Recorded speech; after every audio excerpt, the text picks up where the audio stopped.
Today I'm going to talk about my breastfeeding experience.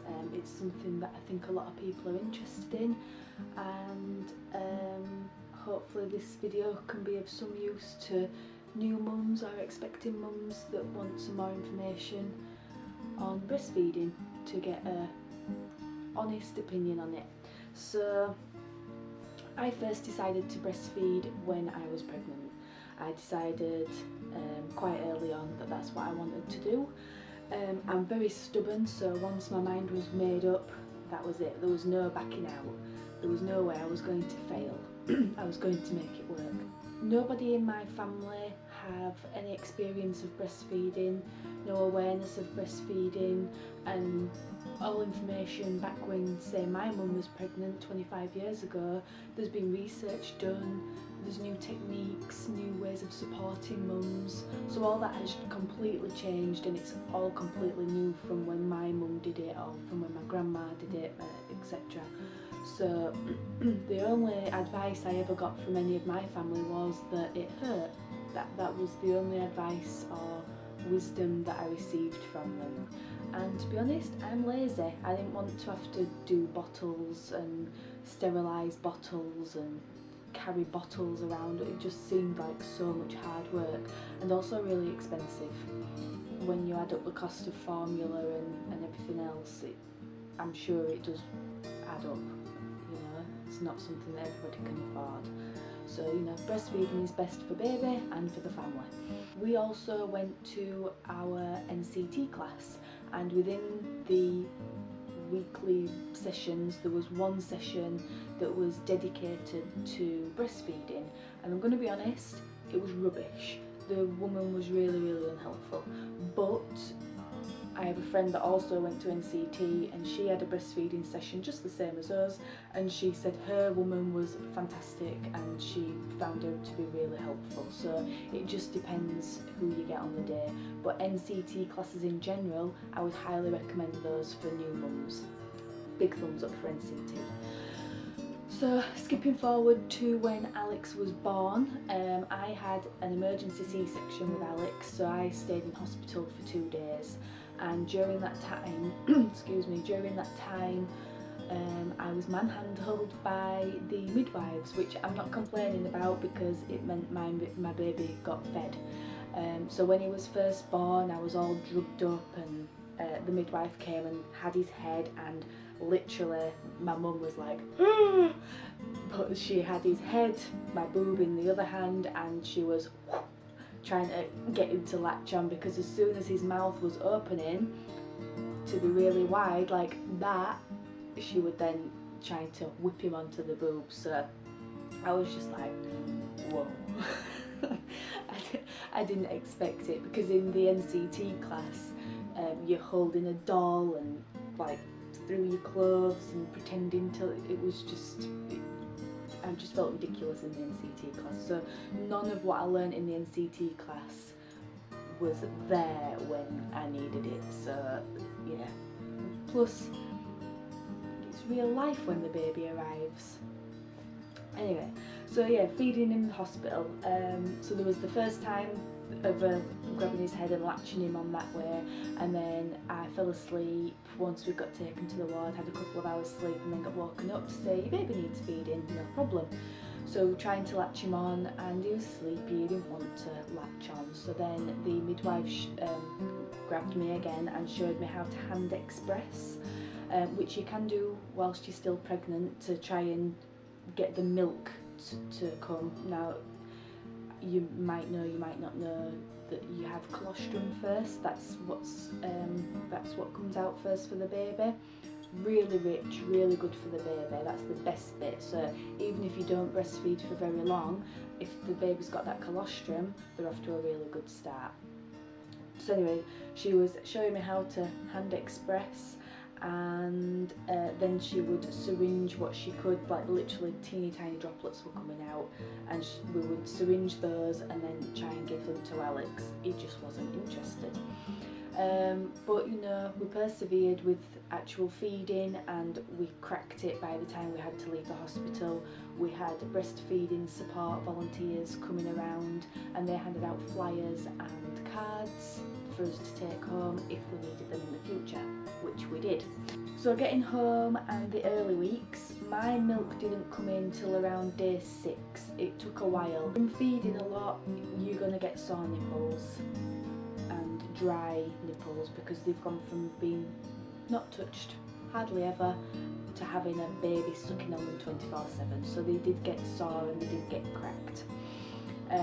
Mine felt very sore, and when I started to look at my nipples a bit closer, I was starting to develop a hole in my nipple. It was like a crater in my nipple.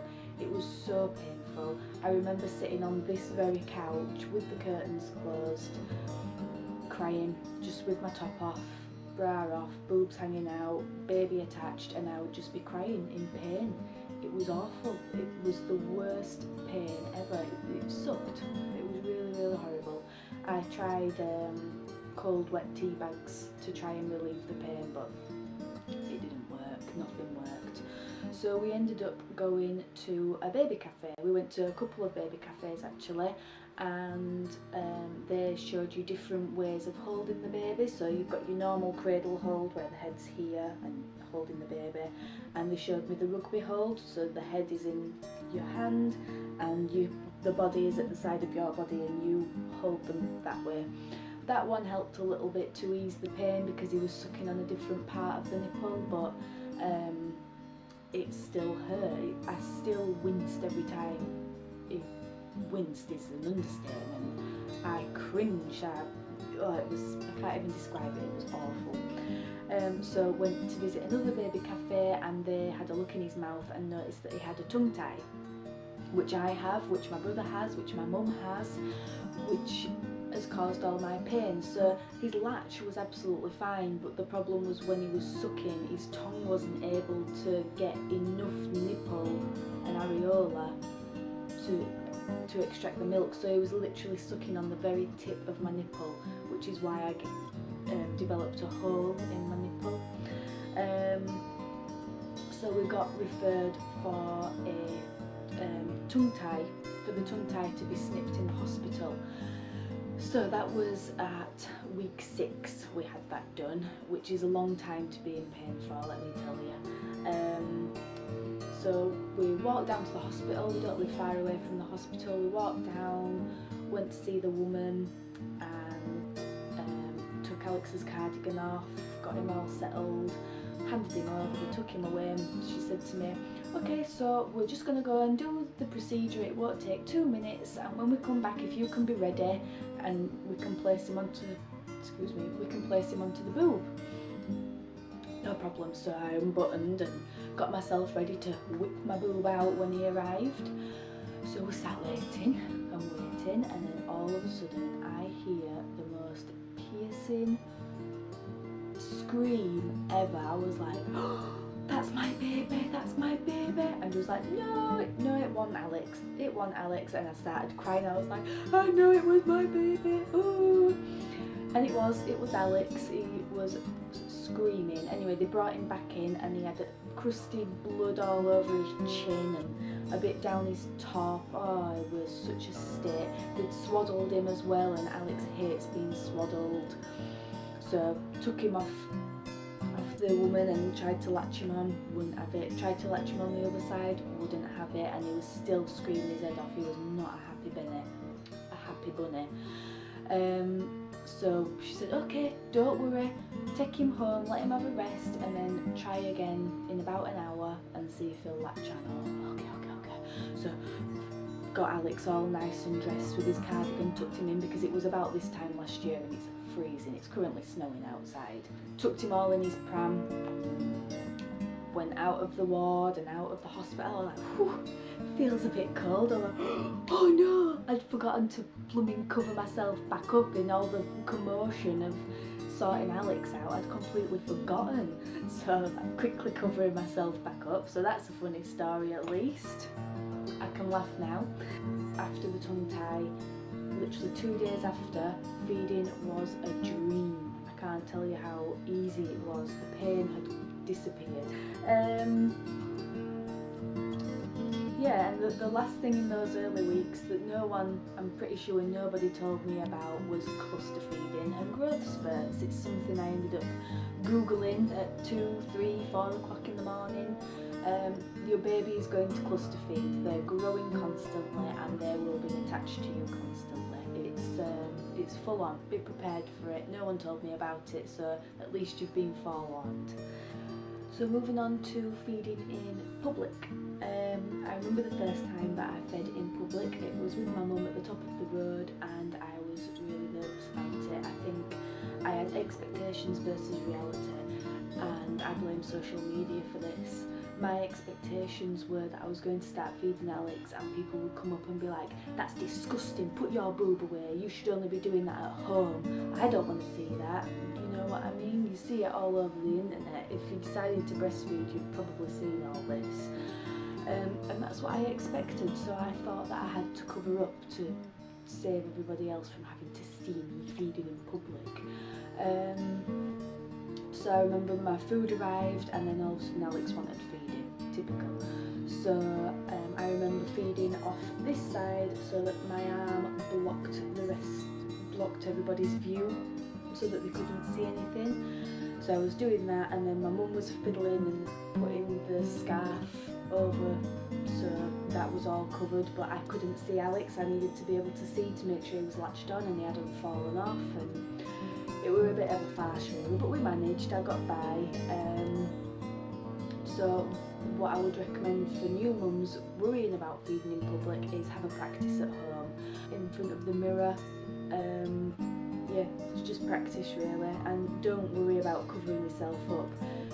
If you want to cover yourself up, that's great. There's special covers that you can buy that have a rigid hem at the top, and so that when you're covered you can look down and you can still see your baby, which is perfect, not a flimsy scarf like what I was trying to use. And you don't have to cover yourself up if you don't want to. What I always did was one up, one down, which is in regards to what you're wearing. So for example, today I've got my jumper on and I've got a camisole top underneath, which would be my normal uniform for breastfeeding when I was doing it all the time. So when baby needed feeding, you'd lift your top up to reveal your vest top underneath, unclip your maternity bra, pull down, latch baby on, and baby's on feeding, finished, you pick your baby up and your top just falls down and covers your boobs, so you don't have to worry about sorting yourself out. Your top's just gonna fall down, you can sort your baby out, and when baby's ready then you can just sort yourself out underneath, and no one can see anything unless you're wearing a top with holes in like mine. So that's one way of covering without covering. There's nothing to worry about because this top is covering your chest, the camisole is covering your body. You know, you've just had a baby, you might not want to show the rest of your body. I didn't want to show everything. I had still some bandages on from my C-section, so I wanted to keep everything covered. So the only bit that was revealed was the boob, but literally as soon as the baby's on, you can't see anything anyway, so nothing to worry about. One thing to be aware of is your letdown. So when baby latches on, if you've not fed for a while or you're very full of milk, your letdown is when the milk goes rushing to the back of the baby's throat really fast, and the baby's going to come off and he's going to start choking. So you've got two ways of dealing with that. Number one is when you know that you're really full and you're going to have a bad letdown, is to express a little bit before you start to feed your baby. Just get the worst of it out. You'll probably see that as soon as you take your bra off, your milk will start coming out without you even having to touch it, because it needs to be released. The other way is if you haven't managed to express and your baby is choking and you've done one up, one down, let your top just fall down and just sort your baby out and just deal with it. You're going to have a very wet top, so it's a good idea if you are out and about to carry a spare camisole top, a spare vest top with you, because it's going to get wet, and spare breast pads. Breast pads are your friend. And your confidence will grow in time. The more you do it, the more you'll get used to it. I went out, it it would have been a good couple of months ago now, and Alex was just fussing, and it was summer. I had a nice vest top on, didn't have a vest top underneath, just did the one, and I just pulled it down and fed, and I just wasn't bothered. And also I think when you're feeding with friends or with family and they support you with your breastfeeding, if someone comes and says something to you, let them deal with it. You know, you're feeding your baby, you just concentrate on you two, and your friend or your family member will stick up for you. But nobody has ever said anything to me, so I wouldn't even worry about that. That's the social media causing problems and making it seem like a bad thing when it's not. It's the most natural thing in the world. Feeding and weaning. I weaned Alex when he was 6 months old. We did baby led weaning, and he gradually reduced his milk feeds. I didn't do anything. I still offered him the boob, and sometimes he was interested and sometimes he wasn't. So yeah, I think it was probably when he turned 9-10 months old, he stopped feeding as much during the day. He relied on food for sustenance rather than milk. So he now has a breastfeed first thing in the morning. I give him a little feed to get him down for nap times, but he doesn't really do anything, he just sucks, he's not actually taking any milk. And in an evening before bed he'll have a feed, and then once in the middle of the night. And that's it, that's all he has these days. If he's not feeling very well, he'll have a comfort feed, but again it's more just to suck rather than to take any milk.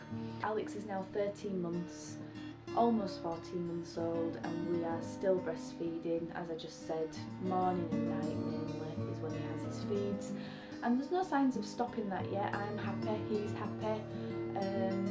People keep saying to me, oh, let Andrew put him to bed and get your life back. Like, I have my life, I have a nice life, I like the way it is.